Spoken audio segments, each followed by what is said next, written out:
Y bueno, nosotros vamos a dar la más cordial bienvenida a quien se encuentra en los estudios en Avella Televisión Cochabamba, Fernando Mayorga. Muy buenos días.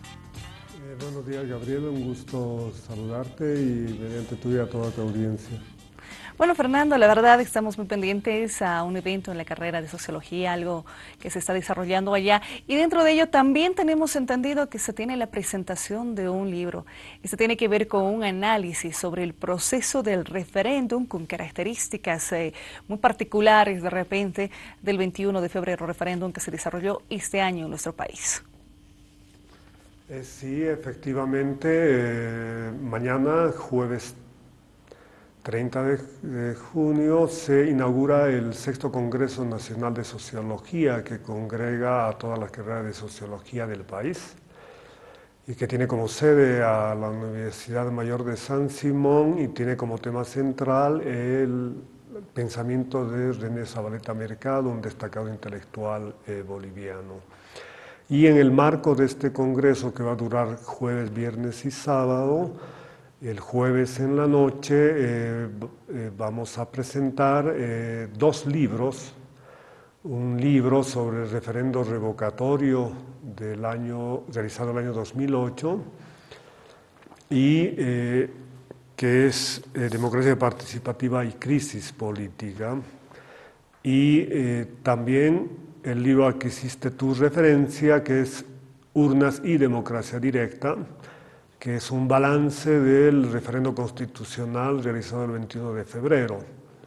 Es un trabajo que hemos realizado de manera conjunta con Benjamín Rodríguez y que fue patrocinado y coordinado por el órgano electoral plurinacional y que privilegia una mirada de política institucional, de teoría y sociología política y se sale de los cánones convencionales de análisis coyuntural.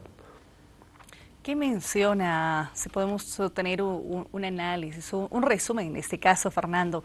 ¿Qué aspectos se señala? Porque teníamos un referéndum, le decía, que tuvo características muy particulares dentro del mismo proceso y el órgano electoral asumía una tarea importante, si lo decimos de esta forma, ¿no? Porque era de los primeras tareas nacionales que llevaba adelante después de cierta forma la crisis que había tenido con el anterior órgano electoral, me refiero a los vocales y una especie de medida de decir es legítimo o no es legítimo, cuál es la función, cómo se desarrolla.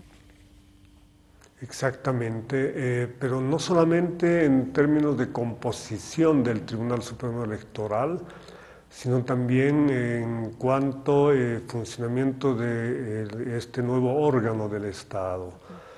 En el referendo constitucional se pone en juego esas dos facetas de la entidad electoral. Por un lado, la legitimidad de su nuevo Tribunal Supremo, ¿no?, que había sido cuestionado por las fuerzas de oposición, y por otro lado, el papel que la Constitución política le reconoce a la ex Corte Nacional Electoral como un órgano del Estado de similar nivel que el Ejecutivo, Legislativo y Judicial. Y en ese sentido, el referendo constitucional del 21 de febrero es muy demostrativo de los cambios que han habido en la trama institucional de la democracia boliviana. Me explico. Es la primera vez que se pone en ejercicio una modalidad de reforma parcial de la Constitución que es mediante precisamente la consulta popular, o sea, el referendo. En el pasado, en la anterior Constitución política, el mecanismo, el procedimiento era 2/3 del Parlamento para reformar artículos de la Constitución. En la Constitución política del Estado plurinacional, vigente desde 2009, establece que este camino termina en una consulta al ciudadano.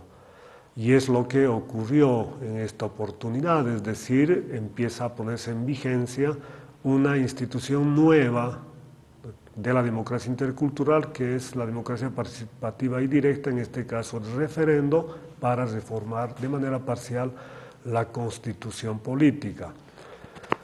Y basta simplemente relatar dos anécdotas, entre comillas, que muestran ya esta interacción distinta entre órganos del Estado. El Poder Legislativo, la Asamblea Legislativa, con mayoría calificada del MAS, que tiene 2/3 en ambas cámaras, aprobó una pregunta para el referendo para la reforma del artículo 168 de la Constitución. Y esa pregunta fue enviada al Tribunal Supremo Electoral para una consulta, entre comillas, técnica. Este organismo respondió con una modificación del tenor de la pregunta en su segundo párrafo y si bien la primera reacción, la reacción inicial de la Asamblea Legislativa Plurinacional, es decir, del oficialismo que la controla, fue una reacción negativa, terminó aceptando la sugerencia del Tribunal Supremo Electoral. Esto ya está mostrando una nueva relación entre órgano electoral y órgano legislativo. La segunda anécdota, o el segundo hecho que evidencia estas interacciones más complejas, se produce cuando el presidente Evo Morales hace una declaración en el sentido de minimizar la importancia del reglamento que había aprobado el Tribunal Supremo Electoral, dice que no va a acatar y que estaría dispuesto a pagar la multa por vulnerar esa norma. Hay una carta enviada por el Tribunal Supremo Electoral pidiéndole que sea un ejemplo como cabeza de Estado, más bien de acatamiento de la norma. Y la respuesta del Ejecutivo es aceptar los términos de la carta del Tribunal Supremo, pedir disculpas y adecuarse a la norma. En este caso estamos hablando de una relación entre órgano electoral y órgano ejecutivo. Eso para mostrar cómo en el proceso previo al 21 de febrero ya se dieron relaciones novedosas entre instituciones del Estado. Fernando, si tomamos en cuenta los resultados, el procedimiento, hemos tenido el 21 de febrero participantes, veedores, observadores acá en el país, precisamente ante ese momento, si recordamos antes del referéndum mismo del 21 de febrero. ¿Cómo evalúas, cómo calificas el comportamiento? Me refiero a dos instancias, de la población en procesos eleccionarios muy seguidos, constantes, consultas, y también el trabajo en sí post referéndum del Tribunal Supremo Electoral. Respecto al primer aspecto, una idea central del estudio que hemos realizado con Benjamín Rodríguez destaca que si bien se tiene una votación que casi divide en dos al país, ¿no?, por la escasa distancia entre el no vencedor y el sí derrotado, esto no denotó ni denota una polarización política ni una división social en el país.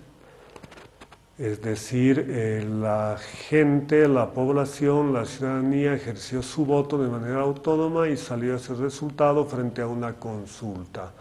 No se dieron situaciones de polarización ni de conflicto durante las campañas ni el día de las elecciones. Todos recordarán que había partidarios del no y del sí que convivían en las calles. El día de la elección no había posturas así de enguerrillamiento respecto a una de las dos opciones. Inclusive fue viralizada una imagen de una pareja que tenía un mensaje de fraternidad y amor y que vestían camisetas del no y del sí. Esto me lleva a uno de los temas centrales, novedosos de la campaña de este referendo, que es el papel de las redes sociales, digitales. Porque es posible afirmar que donde hubo polarización ideológica fue en las redes sociales, hubo una suerte de distorsión de los hechos y las noticias a través de lo que se acostumbra a hacer en redes sociales, mediante memes, por ejemplo, que es de distorsionar la realidad. Y es en las redes donde hubo intercambios muy radicales entre oficialistas y opositores, y parte de ese radicalismo de las redes llegó a influir en la agenda de los medios de comunicación masiva, periódicos y canales de televisión. Pero no fue encarnada por la población esta polarización, diríamos, circunscrita a los medios.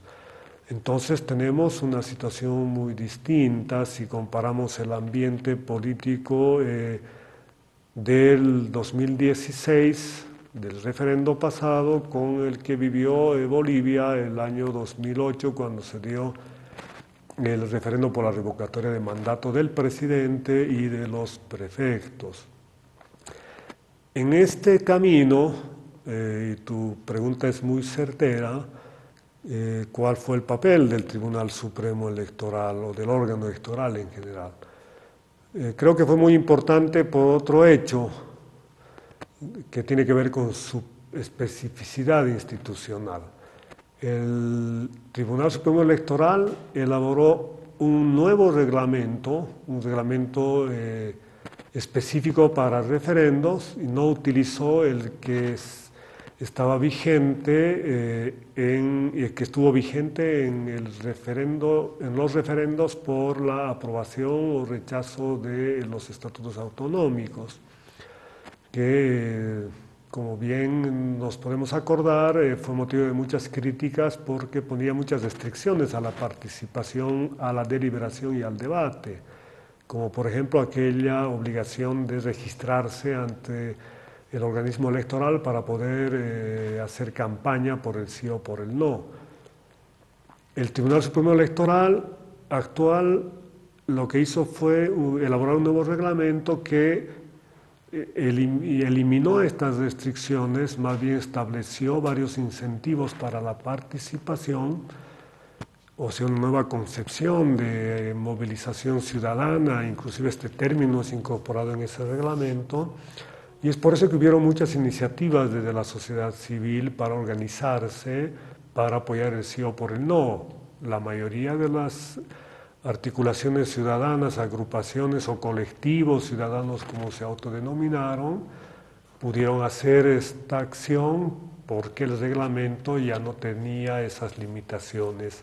En esa medida es una acción de un órgano del Estado que supervisa campañas y que establece normas que más bien motivan la participación. Fernando, por el tiempo, agradecerte por esta explicación y estaremos pendientes sin duda de este evento que se lleva el día de mañana y también conocer las características y la presentación del mismo libro. Muchas gracias, ha sido un gusto. Gracias, buenos días. Buenos días, 7 de la mañana, 29 minutos, finalizamos el programa en instantes, la primera edición de Noticias. Buenos días.